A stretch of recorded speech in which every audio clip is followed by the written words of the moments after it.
Hey guys, what's up? Welcome back to the channel. It's Cynicalex, and today we're going to do an entire process on how to build your characters to become stronger from start to finish, because it's a really important topic and it's also a really complex topic. Marvel Future Fight, despite what it seems, is actually an extremely complex game, so I want to break it down for you as simply and as quickly as possible, as efficiently as possible.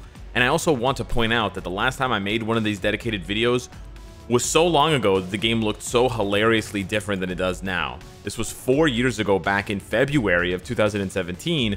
Look at the character page. Look how painful this UI was back in the day for these characters compared to what it is now. It's just so crammed. It was so ugly. Even the character models were brutal, man. This game has come a long way in 4 years. Despite not ever, topping the charts in terms of top grossing. But yeah, anyways, let's jump into it. As always, these are just my opinions. This is just my advice to you, but you can always build your characters in a different way. But I'm going to give you the advice to make your characters absolutely as strong as possible. Get those stats, get those numbers to be as high as possible, okay? I don't know what that accent was. And I'm going to be referencing several times the link down below in the description that I have in every video, which is for the master guide. So if you're wondering about cards, if you're wondering, maybe not cards, but like whatever, if you're wondering about Uru or which characters to build up and progress guides and stuff like that, that's always there. And then when I reference other things like card guides and stuff like that, I'm obviously, of course, referring to dedicated videos that I've made, but you can, of course, check out other content creators' videos for that as well. So the very first thing that you're going to want to do, which I actually didn't emphasize nearly as much in my previous video 4 years ago, come on, 4-year-old Alex, is upgrade your cards. Now, this is not what you should do on your very first day necessarily. I mean, it is, but I'm not talking about brand new players. I'm talking about all players at all points, right? There's basically a very small percentage of players who actually don't need to work on their cards. Even Godzillanator is still working on his cards, and that dude drops more money than GameStop stocks. So nice topical reference. So you should always be looking to upgrade your cards, whether that means you are tweaking stats, re-rolling stats, whether that means you're making sure you play GBR all the time, like every single day, and you're doing the future pass to get these tokens, right? All of these steps matter for your cards. You should only be, or almost exclusively be, spending your tokens here for cards. If you think your cards are good enough, they're not. I'm just gonna say that right now. I haven't even seen your cards, and I know that they're not good enough because, like I said, if Godzillanator is still upgrading his cards, then so should you. So that's the very first step. Your cards are going to dictate a lot of your character stats, and they're also going to dictate the ceiling. So the better your cards are, the higher a ceiling your characters have for their stats. Take, for example, my Loki. He's only got about 38,000, almost 39,000 energy attack. I will reference him one more time. He's in my alliance. He's a great guy. Godzillanator, he has like 60,000 energy attack on his Loki. Now, obviously, Godzillanator is, when you're aiming for the stars, but it always pays to work on your cards, because every net benefit change you make for one card, you make for all, what are we at now, Chuck? 238 characters. So that is one way to instantly upgrade 238 characters, which is the absolute best and most efficient way you can possibly upgrade your characters, is by upgrading your cards. If you want more information, go check out a dedicated video for that. So obviously, considering your cards and all that good stuff, obviously the first thing you want to do with any given character, I can't show you this process, but I've shown you in other videos for characters like Molecule Man recently and Spider-Woman, is you want to get the character to 6 stars. Now, whether you're doing that with rank up tickets, whether you're doing that with bio selectors, whether you're doing that with a bio subscription, you're just going to want to get them to 6 stars. Basically, at this point in Marvel Future Fight, given the rampant acceleration of power creep, you basically aren't going to be able to use the majority of characters until they are tier 2. Native tier 2 and native tier 3 characters like Sentry and Null have a different sort of baseline. You can actually use them at 1 star. You can even use like a 1-star Scarlet Witch for some content. But for regular characters here, you're basically not going to get any use out of them until they are tier 2. So you want to accelerate through that process as fast as you can. Now, I'm not saying you should build up every single character, but you obviously have to judge based on tier lists, based on, talking to friends. Is this character good? Is that character good? Whatever character you end up settling on, you want to rank up. you want to get them to tier 2 as fast as possible. So you want to get them to 6 stars. You want to get that mastery, right? Get those stars red with the Norn stones that you need, or the Chaos Norn stones. And then you want to get them to level 60 as fast as possible by going and clear ticketing missions, because now everybody gets XP from clear ticketing missions infinitely, so you don't even necessarily have to run them through missions. But of course, you can always use XP chips. It's 1,981 XP chips, level 5, to get a character from level 1 to level 60. And then you want to upgrade their important skills to level 6. This is a big one here that I still get asked questions about this to this day. You don't want to level up skills. Like, I mean, this skill, I guess... No, you can see it's exactly the same. The shield is 30% of his max HP, and it's still going to be 30%. And it's still 30%. So I just wasted gold there because it wasn't actually going to get better. Here, this skill, it's getting a little bit more burn damage. As you can see, 26, 32, 35. It's not really worth it, right? The skills that you want to level up are the ones that have effects like buffs, attack, defense, whatever, or debuffs, all defense down, all resistance down, immunity, etc., right? Increased proc, stuff like that. Those are the skills you want to level up to 6. The other ones you can leave at 3. Then you want to upgrade your character's gears. Once you've gotten them to, 6 stars, level 60, you got their mastery, you got their skills leveled up, then you want to look at their gears. But first, there's a tip that I actually forget to say a lot. Before you upgrade their gears, so when the gears are still 5, you want to change the option on the 4th gear. It's the only gear that you have a chance to actually change, and you can choose from this list of stats here. Generally speaking, there's only 3 or 4 stats that you're going for the vast majority of characters. You're going to go for a utility stat like cooldown or ignore defense, or you're going to go for an offensive stat like crit rate or crit damage. I can't show you crit damage because it's already selected. If for some reason you're capped on all 4 of those stats, then you could go for like attack speed or dodge or recovery rate. But again, that's like, it's going to vary character by character, and you're going to have to look ahead and plan ahead and figure out more about your character before you can do the 4th gear. But I'm telling you that you should do the 4th gear first because it costs less gold. So do the 4th gear, fix the stat to whatever you want it to be, and then get these gears up to plus 20 as soon as possible. The faster you get the gears to plus 20, it's going to make a huge difference in your character's stats, and then it's going to allow you to proceed, because you got to get them to level 60, 6 stars, mastery, level 60, and then you got to get the gears to 20 before you can start doing other things. Because the next thing you want to do after you get their gears to 20 is you want to amplify the Uru slots. I still see people who equip Uru and don't amplify the slots, and it honestly hurts my soul. So, and they even equip Odin's blessings. Can you imagine equipping Odin's blessings on an unamplified Uru slot? So you're probably wondering, like, what's an amplified Uru slot, in case you don't know. It's that white circle that's going around 4 out of my 5 slots. That second slot is not amplified. When the slot is amplified, it doubles the stat. It's more than double the stat. So you can see the base stat is the white, 82. The green is the amplified bonus stat. So if I were to equip another 6-star energy attack next to the one that I have, I would only be getting 82 instead of 192. Yeah, so it makes a difference, especially when you're equipping multiple Uru. Let's take, for example, this HP. Instead of just giving myself 274, I can give myself an additional 385 on top of that. So that pushes it to like 659. That's a crazy bonus. So my advice to you, and you have to get the gears to 20 before you can amplify all the slots. So my advice to you is get the gears to 20 and then amplify, aim for 3 or 4 amplified slots. If you have a lot of gold to play with, aim for 4 amplified slots only. If you are obsessed with the character and you want them to be god tier, then go for 5 amplified slots. Keep in mind, 5 amplified slots costs about 5 million gold on average per gear.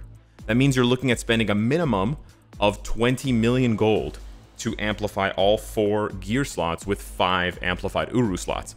It's worth it, it's good for character ranking, and it's good for maximizing your stat buffs, but it's very costly gold-wise. So that's why I said aim for 3 to 4 amplified slots. I aim for 4 with characters that I'm going to tier 3 or that I really love. I do aim for 5, but I still have to make some concessions. As you can see for Loki, one of his gears is still not at 5 slots. That second one has Guardian Armor. I'm just saving that one for now. Sure, I have like 265 million gold. I could just do it now, but if I had that attitude towards every character, then I wouldn't have 265 million gold. I would have 165 or something, some other lower number. So yeah, aim for 4 or 3 or 4 slots, and then equip. I always start by equipping 2 of the attack Uru and then some utility Uru. So as you can see here, this is a pretty good example with Molecule Man. I only equipped one of each of the attack Urus, but I'm going to equip another 6-star energy attack. So I always go for that right away, either energy or physical attack, depending on what their main stat is there. And then you go for utility Uru after that. In this case, I had to give him 2 ignore defense utility Urus in order to push his ignore defense to 50%. Just a quick refresher here, you want to aim for 50% ignore defense, 50% cooldown unless you play a lot of Alliance Conquest. Then you want to go a little bit lower than 50%, like 45% skill cooldown for the character. And then you want to just aim for whatever else the character needs. But those 2 are pretty much, you know, non-negotiable. If your character doesn't have 50% ignore defense and doesn't have 45 to 50% cooldown, you're doing something wrong. Go upgrade your cards. Remember the first tip? It's also the 6th tip. Go upgrade your cards. Go upgrade your cards. Go right now, Timmy. Go upgrade your, not your Pokemon cards, Timmy. Not your Yu-Gi-Oh cards. Go upgrade your cards. Okay, Billy? All right, Willie? So many weird names that end in Y. Anywho, Alexi here. No, I'm just kidding. Alexi's a great name. But yeah, so you want to upgrade those stats. That's what I call like the utility stats. Beyond that, I wouldn't start upgrading and equipping. By upgrading, I mean like fusing, right? I wouldn't start fusing Uru and equipping, you know, crit damage, crit rate. I did equip the HP ones because I'm sure in my mind that I'm going to use Molecule Man for PvP, but my advice to you is to wait and sort of do it later, because you can always fix it later, but if you have to unequip them or overwrite them, then you're wasting those resources. So I just start, as you can see there with Nightcrawler, the 2 rows of physical attack, and then I did the ignore defense ones. The crit damage ones, you can ignore them, but basically that's how it goes for the Uru, and that's what I would do next. After that, you should look at equipping either a custom gear or a CTP. This, like, I could give you advice for like 10 minutes on what to do here. You want to just figure out, you know, how good the character is by looking at my meta tier list or looking at somebody else's tier list or any character ranking, and then deciding, do I want to use this character for PvE content, whereas I need like a damage proc obelisk like this one over here, this crit damage 160 increase proc, or is the character for PvP? Are they good for timeline battle, Alliance Conquest? Then I want to give them an obelisk like this one over here. Do I have any defensive ones left? I don't. Okay, well, you can just imagine that it's a defensive obelisk, like a CTP of Authority or something like that. Something with guard break immunity and an invincibility activation proc. Again, the obelisk and CTP you equip is very important, but that's something that you need to decide on a case-by-case basis, given the character and given what they can do, what they're best at, and then what you want them to do. You know, Molecule Man is not the best for PvE, but if you really want to make him for PvE... Oh, there we go. There's a defensive obelisk. If you really want to make your Molecule Man good for PvE, give him a CTP of Energy, give him a CTP of Rage. I'm not going to stop you, but you should make the decision earlier rather than later, because it's going to then, you know, influence what you build for the rest of the character. It's going to influence the ISO slot, the ISO 8, the ISO 8 stats. It's going to influence the rest of the Uru after you've done like the, you know, prerequisite stuff. So it's very important to figure that out sort of earlier on in the character building phase, rather than leaving it for the end and then being like, oh, I equipped all those crit damage Urus, but now I gave him a Rage and I need the dodge Urus. Oopsie. And now you just wasted all those crit damage Urus, right? So it's better to decide that earlier on. After you've done the obelisk, after you've upgraded the character to 6 stars, mastery level 60, getting the important skills to level 6, getting the non-important skills to level 3. After you've done the 4th gear optional stat there, for me it's ignore defense. After you've upgraded the gears to 20 and you've amplified the Uru and you've equipped them and you've upgraded your cards, Timmy. After you've done all that, then if they have a uniform, you can consider buying the newest uniform. Usually the like 99.9% of the time, the newest uniform is the best. And then upgrading that. Again, there's a whole host of sort of secondary things that you can get. Of course, the uniform options are going to add a lot of stats, but you have to have those optional uniforms. So the building and the investment gets larger and larger the deeper you go. But at the surface level, at the very least, the uniform is going to change the character's stats, passives, skills, and it's going to give you the opportunity to get a bunch of extra stats. Not only is it up to plus 25 all attack, all defense, which is great, but then it's all these extra bonus stats. Again, it varies from person to person. You might not have all these uniforms, you may not have all of the mythic, but it's something to consider. After I've done all that, then I would go and I would honestly upgrade my cards. No, but seriously, I would. But then I would look at the ISO set. I'm actually leaving the ISO set towards the end because The ISO set is not as important as it used to be. It still provides a decent chunk of stats, 8% ignore defense or 8% cooldown, stuff like that, but it costs a lot of gold for the ISO set, and it can easily be replaced by better cards in a lot of cases, or even team up bonuses. But basically the way that it works for an ISO set is, you know, aim for just any one of the good 8 sets. Power of Angry Hulk, Overdrive, Hawk's Eye, Drastic Density Enhancement, Binary Power. Honestly, even Stark Backing or Spider Sense is not that bad. I have Spider Sense here on, oh no, Protect the Captain. Not Spider Sense, Protect the Captain. I have Protect the Captain on Thanos. There are differences between these sets. The 3 that I mentioned at the beginning, you all know about them. Power of Angry Hulk, Overdrive, Hawk's Eye. Those are the best offensively, and generally speaking, the majority of characters are better with an offensive set. But I think the days of us, you know, sweating it out and really worrying that every character needs to have Power of Angry Hulk or Overdrive, I think those days are over. I still do that because I have a luxury gold and I'm VIP 19, but I think for the majority of players, just settling on a set early on and just, you know, making do with it until your cards are better or whatever is a better idea for you, and it's going to save you a lot of gold. The thing instead of the set that I want you to worry about is the stats on the ISO, because the stats are actually really important. I'm going to hide my camera for a second, give you some old school Alex vibes, but if the character is going to be good for PvP and you've decided that you want to use them for PvP, giving them chaotic Uru that has HP is really important to factor in. So for Molecule Man, it either has to be energy attack HP or it has to be all attack HP. That's what I want specifically, and I really can't settle for anything else. Also, if the character is going to be for PvP, you probably want to make sure that all of the defensive Uru is rolled to all defense and not rolled to the individual physical or energy defense. So that definitely matters as well. If the character is for PvE, it's not as important to have the all defense here because you're just going to take a lot of damage from most PvE bosses anyways. And then for PvE, HP could be good for some characters, especially like Hulk, but for a lot of other characters, especially if you're going to give them a CTP of Rage, or if you just want to boost their survivability in a different way because they don't have a lot of HP, like Gambit or whatever, giving them dodge on their chaotics could actually be a really good idea as well, because that dodge adds a decent chunk. I've got HP here, but could be dodge, and that would help as well. So, you know, planning that ahead and knowing when equipping the right ones and the right characters is going to matter, because again, like Uru, if you make a mistake and you need to unequip it, it's going to cost you a pretty penny, and it's not really worth it after the fact. So yeah, once you've done all that, then you want to, you know, if you haven't already, you want to tier 2 the character, right? You want to build out the character. I basically said that characters aren't really usable until they're tier 2, but for earlier content, Shadowland, low-level bosses, you can still get by with some tier 1 characters, especially if they're really strong, like Sharon Rogers and others. So then, you know, if it's applicable, if you can tier 2 them, if they're not native tier 2 or whatever, you want to tier 2 them. 99% of the time for a regular tier 1 character at this point in the game, you want to tier 2 them with the tier 2 ticket that we get every month. We actually get more than one a month because we get them through other check-ins that will sort of line up with the ones that we're on, but you basically don't want to waste the resources. It's 150 bios, it's like 2 million gold, it's 800 black antimatter, it's 1,000 chaos Nornstones. The price for a regular tier 2 is just not worth it anymore. So just use a tier 2 ticket and get the character to tier 2, and now you've got a level 60 tier 2 character with their Uru and their obelisk, possibly a uniform, their skills upgraded, their gear all set, and ISO. Now what do? You go back and you work on your cards. That's right, you work on your cards. Good job, you worked on your cards.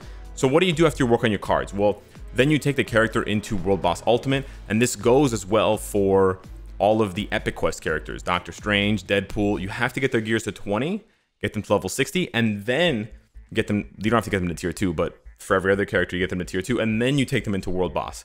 You take them into World Boss, you get their potential, boom, right there, and once that bar hits 100%, you can realize the potential. This is like all of the new steps that have been added in the last like 2.5 years. So you have their potential, and now you can start enhancing their potential. Enhancing the potential, you can basically go one of two ways. You can go 100%, which is going to cost you more materials and less gold, or you can do the 10% method, which obviously involves 11%, whatever. It obviously involves RNG. You might not like that.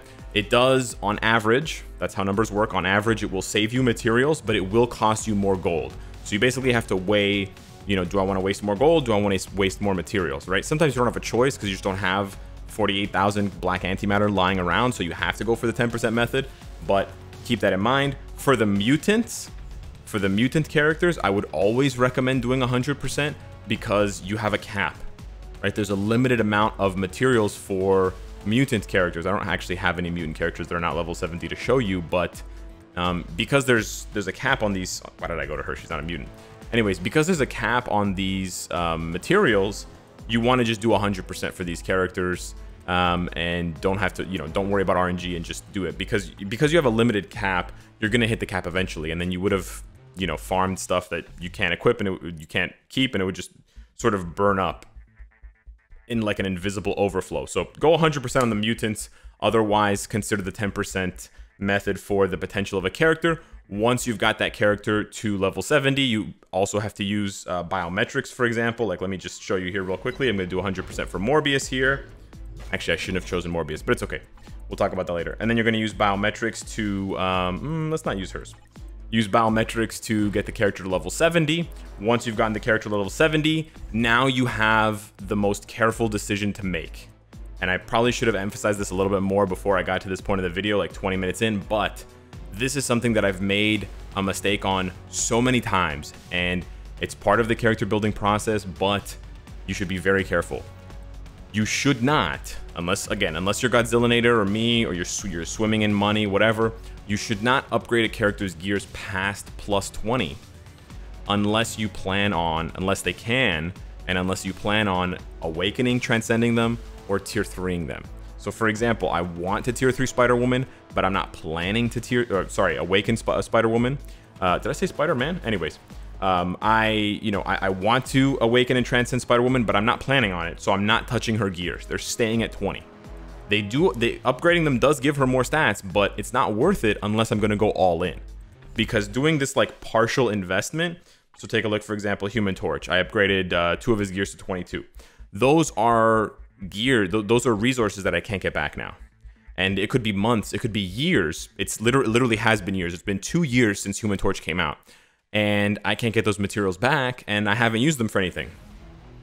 And they're just sitting there, and who knows when Human Torch is going to get a tier 3 or an awakening. Could be never. Could be soon, could be never. Now, there are certain exceptions to this rule, like if for some reason there's a tier 2 character that's really good for ABX, it's not likely to ever happen again, but characters back in the day like Minerva and stuff. But for the most part, you don't want to have a situation like I have with Spider-Man. I upgraded his gears to 25, but I'm not going to tier 3 him, so I wasted all of those resources, technically. And now I'm stuck waiting with this investment, right? I basically bought a car and I haven't taken it off the lot yet. And I'm just waiting for them to upgrade Spider-Man so that I can actually press this button and get something out of my investment. Because if I press this button now, I'm just going to be wasting more resources and still doing nothing with my investment. I'm not trying to bash Spider-Man, but I am pointing out a problem that I used to have that I'm trying to fix myself. Upgrading characters' gears, and there's tons of characters on my roster that have this problem, where I upgraded their gears just for fun. Some of them were ABX characters, but you know what? Darkhawk, I was just like, you know what? I like Darkhawk. Let me upgrade his gear here. Let me upgrade these gears. So many characters. And all of these resources, if you add them up, would probably let me tier 3 Molecule Man right now, without having to dip into any of the resources that I still have farmed. So this is a mistake that I see a lot of players doing, and I've done myself for years, and it needs to stop, because we don't know. I mean, that one was free. War Tiger was free with the tokens, but we don't know when these characters are going to get upgraded, right? And so unless you love the character and you're doing it specifically for them, or you're going to tier 3/awaken them, then you should leave their gears at 20. But if you are going to tier 3/awaken them or transcend them, then you should get their gears to 25 so that you can do that, because that's obviously a prerequisite. Like, I can't tier 3 Molecule Man, as you can see, until his gears are 25. Keep in mind, if you're going to awaken a character, you should also transcend them. You should be planning to go all the way. I could awaken Spider-Gwen and just get her skill, but it's really not going to... It's still going to be an incomplete character until I transcend her, which means go all the way, which means I need all of her gears to 25. And then I'm also going to need to level up her awakened skill, which is whatever this is called, Raging Ghost Spider. I'm going to have to level that up to level 6. So again, consider the investment before you go all the way.